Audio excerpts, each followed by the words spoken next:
नमस्कार, हमारे चैनल में आप सभी का स्वागत है। मैं वैशाख महात्म्य के 13वें अध्याय का आज भाषा अनुवाद करने जा रही हूँ। श्री गणेशाय नमः। ब्रह्मा जी कहने लगे कि हे यम, इसमें आश्चर्य की क्या बात है। गुणवानों से ईर्ष्या करना दुख का कारण होता ही है। इसके नाम मात्र के जपने से परम पद की प्राप्ति हो जाती है। जो तो वह राजा के शासन में वैकुंठ क्यों जाए। यज्ञ करने से तो फिर जन्म लेना पड़ेगा, परंतु जो भगवान को प्रणाम करते हैं वह जन्म मरण से छूट जाते हैं। जिनके यहाँ पर हरि के 2 अक्षर रहते हैं उनको कुरुक्षेत्र जाने या सरस्वती में स्नान करने की क्या आवश्यकता है। और ब्राह्मण चांडाली तथा रजस्वला में भोग करता है और भगवान का श्रवण करता है तो वह भी विष्णुलोक को प्राप्त होता है। अभाग्य वस्तु खाने से जो पाप इकट्ठे हो जाते हैं उन्हें भगवान का श्रवण करने से ही भगवान की सायुज्यता प्राप्त होती है। हे हम, इसी प्रकार यह वैशाख मास में भगवान को अति प्रिय है। इसके धर्मों को सुनने से अनेक पाप दूर हो जाते हैं।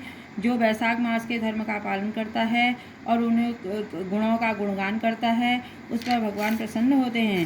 ब्रह्मा जी कहते हैं कि हे यम, इस राजा पर मेरा कोई प्रभाव नहीं है, क्योंकि विष्णु के भक्तों का अशुभ करने की कोई किसमें सामर्थ्य है।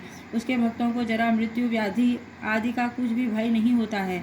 सेवक को स्वामी ने जिस काम के लिए नियुक्त किया है, जब तक उसमें शक्ति है किए जाए, और जब कार्य करने की शक्ति न रहे तो स्वामी के से निवेदन कर दें। उसी समय वह उऋण हो जाता है और उसे कोई दोष स्वामी का कार्य न करने का नहीं लग जाता। अपना कर्तव्य करने से प्राणियों में जो कोई भी दोष नहीं लगता है।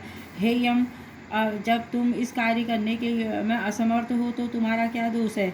जब ब्रह्मा जी ने ऐसा कहा है तो यम अत्यंत दुखी होकर अश्रुपात करने लगा और अत्यंत दीन वाणी से बोला कि हे पितामह, आपकी सेवा से मुझको सब कुछ मिल गया है, परंतु अब मुझे अपने काम पर जाने की तब तक इच्छा नहीं है जब तक भूमंडल पर राजा राज्य करता है। जब तक इस राज्य को इस कार्य में संचालन करता रहता है मुझको विश्राम प्राप्त नहीं हो सकता। आप मेरे इस कार्य को सिद्ध कर दीजिएगा, तब ही मैं फिर शासन कर सकता हूँ। यम की यह बात सुनकर ब्रह्मा जी सोच में पड़ गए। थोड़ी देर विचार करके ब्रह्मा जी यम को समझाते हुए बोले कि हे यम, इस वैष्णव धर्म में परायण में राजा का निग्रह तू नहीं कर सकता है, और यदि क्रोधावशात तू नहीं मानता है तो फिर चल विष्णु भगवान के पास चलते हैं। जैसे वह आज्ञा करेंगे वैसा ही किया जाएगा, क्योंकि वह संपूर्ण लोगों के कर्ता, धर्म के पालन करने वाले और सबको नियम में चलाने वाले हैं। भगवान की आज्ञा के विरुद्ध कुछ भी नहीं कर सकते, ना ही इसकी भक्ति के विरुद्ध कुछ दिखाई देता है। ऐसा कह ब्रह्मा जी यम को साथ लेकर क्षीर सागर में गए और निर्गुण रूप परमेश्वर अद्वितीय विष्णु पुरुषोत्तम भगवान की सांख्य योग की स्तुति करने लगे। इस प्रकार की स्तुति पर विष्णु भगवान प्रकट हो गए और गंभीर वाणी से कहने लगे कि तुम्हारे आने का क्या कारण है। क्या तुम राक्षसों द्वारा सताए गए हो। यम का मुंह मलिन और कंधे झुके हुए दिखाई देते हैं। तब तो ब्रह्मा जी कहने लगे कि हे प्रभु, राजा कीर्तिमान की आज्ञा अनुसार उनके शासन में सब कुछ मनुष्य वैशाख मास के धर्मों का पालन करके विष्णु पद को प्राप्त करते चले जा रहे हैं। इस कारण से यह सारी यमपुरी खाली हो गई है। तो यम युद्ध करने के लिए राजा के पास गया और अपना दंड उठाकर राजा को मारने लगा, तो उसके सुदर्शन चक्र से सब परास्त हो गए। अब यह दुखी होकर मेरे पास आया है। हम आपके भक्तों को दंड देने की समर्थता नहीं रखते हैं, इसलिए आपकी शरण में आए हुए हैं। अब हे प्रभु, आप राजा को दंड देकर अपने यम की रक्षा कीजिए। ब्रह्मा जी की यह वार्ता सुनकर भगवान कुछ हंसकर कहने लगे, हे ब्रह्मा जी, तथा यम में लक्ष्मी जी, अपनी देह और प्राण भी त्याग सकता हूँ। श्रीवत्स, कौस्तुभ मणि तथा वैजंती माला का त्याग कर सकता हूँ। श्वेत द्वीप, वैकुंठ, क्षीर सागर, गरुड़ और शेष को भी मैं छोड़ सकता हूँ, परंतु अपने भक्तों को नहीं छोड़ सकता हूँ। आप ही सोचिए, जिन्होंने मेरे लिए सर्वस्व त्याग कर अपनी आत्मा मुझ में लगा दी है, मैं उसको कैसे त्याग सकता हूँ। फिर भी हे यम, मैं तेरे दुख को दूर करने के का उपाय बतलाऊँगा। इस राजा की आयु मैंने 10 वर्ष की कर दी है। इसमें 8000 वर्ष बीत चुके हैं। अब 2000 वर्ष की आयु भोग कर वह मेरी सायुज्य मुक्ति को प्राप्त हो जाएगा।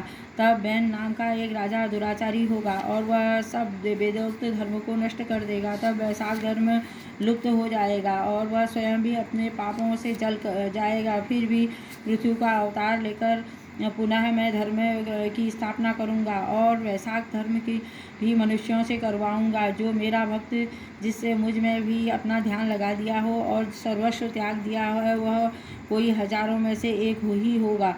उसको भी वैशाख तो धर्म कहना चाहिए। बहुत थोड़े मनुष्य पृथ्वी पर मेरे इस धर्म को जानने वाले हैं। अब हे यम, तू इसी प्रकार से दुखी मत हो। तेरे काम की सिद्धि हो जाएगी। वह राजा तेरा भाग भी देगा और तू दुख को छोड़कर पराक्रम प्राप्त कर। अपने बल की अधिकता से ही यह ग्रहण करता है। अपने अपने भाग को ग्रहण करने वाला दुखी नहीं होता है। जो मनुष्य उद्देश्य से प्रतिदिन स्नान, अर्घ्य, जलकुंभ, दही, अन्नादि का दान नहीं करेंगे, वैशाख धर्म निष्फल हो जाएगा। वह राजा अवश्य तुमको भाग देगा, क्योंकि वह मेरा अत्यंत भक्त है। जो कोई प्राणी तुम्हारा भाग देकर वैशाख धर्म करेगा, उसके कार्य में तुम विघ्न डालो और तुम्हारा भाग दिए बिना केवल मेरा भजन करता है, जो भी करेगा उसको मेरी आज्ञा से तुम अवश्य दंड दो। उस राजा से तुम भाग दिलाने के लिए मैं अभी सुनंदन को भेजता हूँ। वह अवश्य ही राजा को समझाकर तुम्हारा भाग दिलाएगा। इस प्रकार हर तरह से यम को आश्वासन देकर भगवान अंतर्ध्यान हो गए। यम भी प्रसन्नता से अपनी पुरी को चला गया और फिर भगवान की आज्ञा से जैसे सुनंदन ने राजा को समझाया, सभी ने वैशाख धर्म के ऐसे यम को भाग दिया। इसलिए वैशाख मास में प्रतिदिन यम के निमित्त स्नान आदि करना चाहिए, नहीं तो वैशाख मास में किए गए सब कर्म निष्फल हो जाते हैं। वैशाख मास की पूर्णिमा को सबसे पहले यमराज के निमित्त जल का घड़ा, दही तथा अन्नदान आदि करना चाहिए। फिर पितरों और गुरु के निमित्त पश्चात भगवान के निमित्त शीतल जल, दही, अन्न, तांबूल, दक्षिणा और फल कासे के पात्र में रखकर भगवान को अर्पण करें। फिर भगवान की प्रतिमा बनाकर किसी दरिद्र ब्राह्मण को दें। सब पूजा की सामग्री ब्राह्मणी की पूजा करें। इस प्रकार से राजा अपनी समस्त आयु को भोग कर अपने पुत्र पौत्रादि समेत वैकुंठ को चला गया। जब वह राजा वैकुंठ को चला गया तो बेन नाम का महाप्रतापी पापी और नीच राजा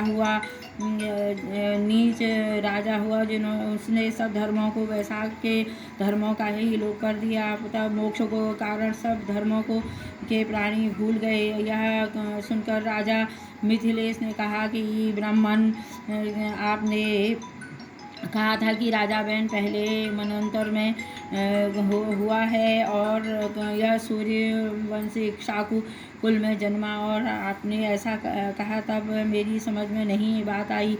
तब सुखदेव कहने लगे कि युग और कल्पों की व्यवस्था पुराणों में विषयानुसार है, इसलिए इसकी ही असंगतता में शंका नहीं करनी चाहिए।